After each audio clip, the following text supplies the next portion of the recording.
Hello. Hello. Hello. Hello. Hello. आवाज जा रही है मेरी भगत जी? आ रही बोलो। भगत जी सत साहेब। सत साइड। भगत जी, मेरे को आपसे एक चीज पूछना था। जी।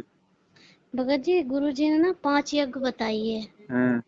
जिनमें से जो आखिरी जो यज्ञ होती है धर्म यज्ञ, हम्म। वो हम कैसे करेंगे? मतलब जैसे कि अब 4 यज्ञ तो हम कर लेते हैं, हम्म। जो 5वीं यज्ञ है वो नहीं हो पाती क्या? मतलब अगर हम जैसे मान लीजिए जैसे कि कोई पशु पक्षी है, जैसे जानवर है, जैसे गाय है, अगर हम उसको रोटी दे रहे हैं तो वो हम्म। भी तो दान में आता है ना? नहीं। नहीं, दान में नहीं आता वो। गाय को खिलाओगे क्या मिलेगा? परमात्मा ने भक्ति करने वाले भक्तों को भोजन करवाने के लिए कहा है। गाय भैंस को खिलाओगे आपको क्या मिलेगा? तो दान में उसकी कैलकुलेशन नहीं होती फिर? नहीं, उसकी दान में कैलकुलेशन नहीं होती। अच्छा। वो भक्तिहीन प्राणियों को भी परमात्मा ने भंडारा करवाने के लिए मना किया है फालतू में। अगर आपके कोई घर पे आ जाए भूखा है, उसको तो आप जी भंडारा करवा सकते हैं। बाकी वैसे भाई कहीं जाके वैसे स्पेशली भंडारा करना दान पुण्य के लिए वो मना किया परमात्मा ने। तो तो फिर हम कैसे करेंगे? 5वीं यज्ञ कैसे होगा होगा? 5वें यज्ञ धर्म यज्ञ के लिए आपको साध संगति में आना पड़ेगा। वहां पे भंडारा होता है सभी भाई बहनों के सहयोग से, और सब धर्म भंडारे में आर्थिक अपना सहयोग करते हैं। वो आपका धर्म यज्ञ होगा।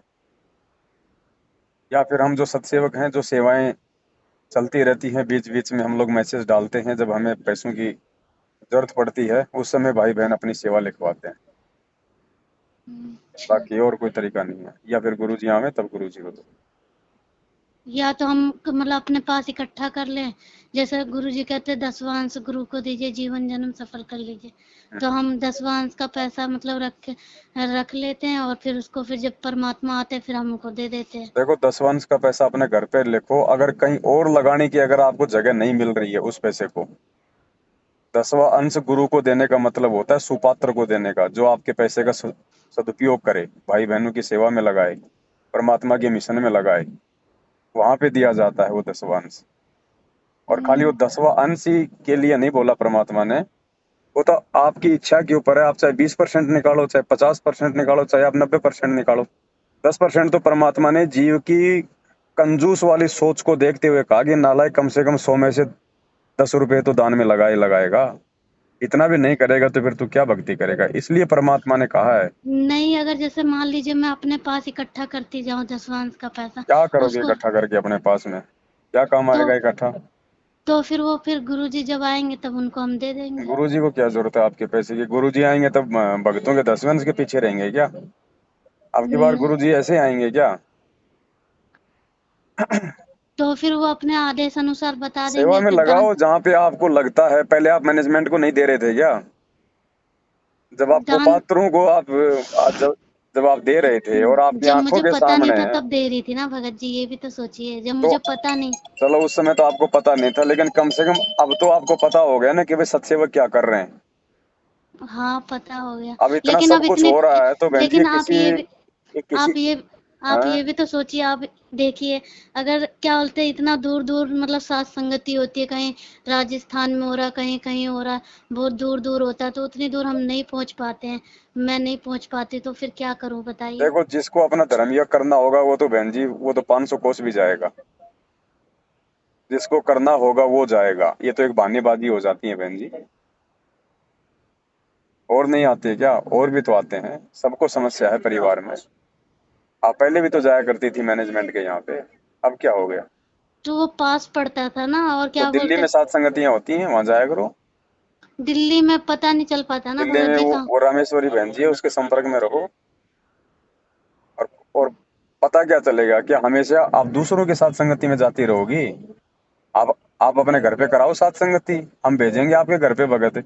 10 15 20 जो भी हमें बैठ के मालिक की चर्चा करो, भोग लगाओ, भंडारा करो। अच्छा। करो अपने घर पे। भगत जी, मैं अपने घर पे सात संगति कराना चाहती अब हूँ, तो भेजेंगे फिर? क्यों नहीं आएंगे भगत? अगर आप चाहोगी करवाना तो आएंगे। आपके घर में कोई विरोध नहीं होना चाहिए साथ संगति का। अच्छा। हाँ, फिर क्यों ठीक नहीं है। आएंगे भगत भाई? चाहे 5 भगत आओ, मिल के मालिक को भोग लगाओ, बैठ के भंडारा कराओ, आपका तो हो गया धर्म यज्ञ। अच्छा। ठीक है भगत जी, मैं देखती हूँ। भगत जी, एक चीज और पूछना था, जैसे अब हम क्या बोलते हैं, जैसे मंत्र करते नहीं तो जब आरती स्टार्टिंग होती है, जब मोबाइल से करते हैं तो क्या बोलते हैं उस पर हम फिर परमात्मा उसमें मतलब जैसे गरीबदास साहब की जय बुलवाते हैं और मतलब सब हम रामानंद जी महाराज जी की भी हम जय बोलते हैं।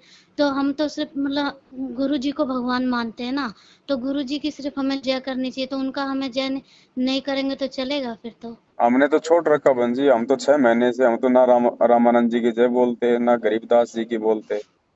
आप देखते नहीं आप सत्संगति की वीडियो?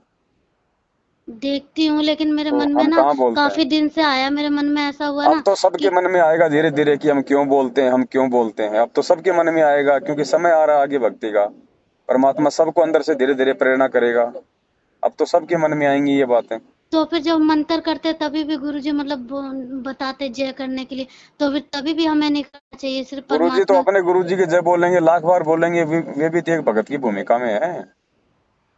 गुरुजी तो अपने गुरुजी के जय बोलेंगे। हमने जिनको अपनी आंखों से देखा नहीं, हमने जिनके कोई सत्संग नहीं सुने, ना हमारे को उनके सत्संग किसी काम के, ना रामदेवानंद जी ने हमें आशीर्वाद दिया, ना हमें चाहिए, ना वो हमारा मोक्ष कर सकते, हम क्यों उनकी जय बोलें? हम क्यों अपने जीव हम्म, को जो फालतू में भाई अपना अमल के समय बर्बाद करें? और गरीबदास साहब जी की तो नहीं बोल सकते क्योंकि वो अब गरीबदास जी संत रामपाल जी दोनों एक ही हैं। तो मालिक कहते हैं एक है साधे सब सदे, सब साधे सब जाए। जब पता चल गया कि वो कबीर जी भी यही हैं, वो गरीबदास जी भी यही हैं, तो उनको अलग अलग जय बोलने की जरूरत क्या है? एक बार राजा जनक के यहाँ पे गुरुजी ने बताया कि 9 योगेश्वर आए थे, तो राजा जनक ने 9 को एक साथ ही दंडवत प्रणाम कर दिया। तो उन्होंने पूछा भाई ऐसा क्यों? तो उन्होंने कहा जी क्या भरोसा अगली श्वास में मैं मान लीजिए मैं एक को दंडवत करूं और अगले को दंडवत करने के लिए मेरे पास में समय ना बचे, मेरे मेरे श्वासें निकल जाए, तो मैं तो बाकी 8 को दंडवत प्रणाम के यज्ञ से तो मैं वंचित रह गया। तो क्यों ना फिर मैं सबको एक साथ ही कर दूं। तो एक के साधे सब सदे, सब साधे सब जाए। जब पता चल गया कि ये सारे रूप परमात्मा के ही थे और हमारे वर्तमान में वर्तमान वाला रूप ही काम आना है, तो उनकी जयकार लगाने से क्या फायदा? हम्म, ठीक है भगत जी अब ये सत्साई। देखो बहन जी, हम जो भक्ति करेंगे ना, हम्म, हम कितने मर्यादा में हैं, हम गुरु जी को क्या मान के हम भक्ति कर रहे हैं, उस आधार से परमात्मा हमारी बुद्धि खोलता है। अन्यथा नहीं खोलेगा, चाहे 50 साल भक्ति कर लो, भगत वहीं जी के आपसे वहीं एक रहोगे। चीज और बताना चाहती हूँ मैं। अभी कुछ दिन, अभी कल या परसों मतलब ना, हम ये मुंडका आश्रम से एक मतलब बहन कोई सेवा करती है ना, तो उन्होंने बोला कि मुंडका आश्रम में शायद वो पता नहीं किस चीज की मीटिंग कर रहे थे, पता नहीं, ध्यान नहीं आ रहा मुझे। तो उन्होंने मेरे को कह रहे थे कि आना है, तो मैंने सीधा उनसे बोल दिया कि मैं नहीं आऊंगी। कह रहे क्यों, क्या हो गया, कोई दिक्कत है? मैंने बोला ये फर्जी नामदान केंद्र है। तो कह रहे किसने बताया, कैसे पता चला? मैंने बोला बस पता लग गया। फिर उन्होंने इस पे फोन ही काट दिया। हाँ तो भाई जो गलत है वो गलत है, हमने बिल्कुल सीधा जवाब देना, हमें क्या लेना देना उनसे। नहीं तो फिर मैंने झूठ नहीं बोला ना, मैंने ये नहीं नहीं नहीं, बोला झूठ कि कहाँ बोल दिया, सही है। न, और झूठ क्यों मैंने बोलो? नहीं, मैं ये चीज नहीं बोल सकती ना, मैं आऊंगी या नहीं।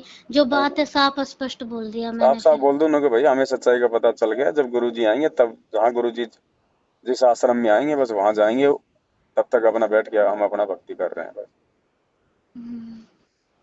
ठीक है भगत जी सच्चाई। सच्चाई बहन।